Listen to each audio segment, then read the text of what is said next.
केजरीवाल जी के महल में 45 करोड़ रुपए इन्वेस्ट किए गए।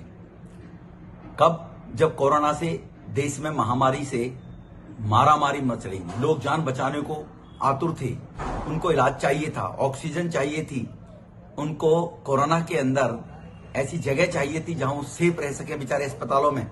इसकी चिंता केजरीवाल साहब को नहीं थी। वही केजरीवाल साहब जो कहा करते थे कि इन नेताओं के लिए सिक्योरिटी क्यों है, बंगले क्यों हैं, ये गरीब जनता के टैक्स का पैसा है। वो माचिस भी खरीदते हैं तो टैक्स देते हैं, साबुन भी खरीदते हैं तो टैक्स देते हैं, चप्पल भी खरीदते हैं तो टैक्स देते हैं। इस गरीब के पैसे को इन नेताओं के लिए क्यों, क्या जरूरत है? 2 कमरे का मकान मुख्यमंत्री के लिए होना चाहिए, ये केजरीवाल साहब बोलते थे। ये ठग विद्या चल रहे थे, बहरूपीय का रूप था। जैसे रावण ने सीता जी का हरण बहरूपीय का रूप लेके और हरण किया था, ऐसे ही दिल्ली की जनता का हरण केजरीवाल जी ने किया।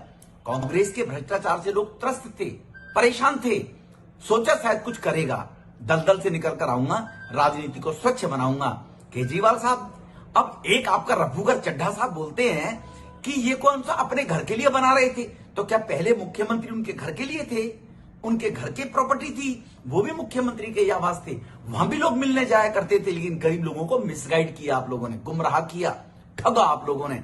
आज कह रहे हैं मध्य प्रदेश का चीफ मिनिस्टर, गुजरात का चीफ मिनिस्टर, हेलीकॉप्टर खरीदे गए।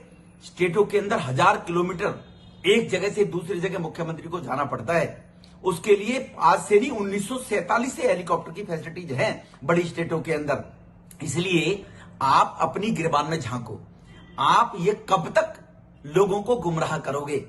आपने तो वो स्थिति कर दी कि हम चले थे त्रस्त महिलाओं को कोठों से मुक्त कराने के लिए वहां पहुंचे, नोटों की बरसात होती देखी तो खुद घुंघरू बांधकर नाचने लगे। ये आपकी स्थिति है केजरीवाल साहब कि आप कहां क्या करने के लिए जा रहे थे और खुद घुंघरू बांधकर नाचना शुरू कर दिया आप लोगों ने।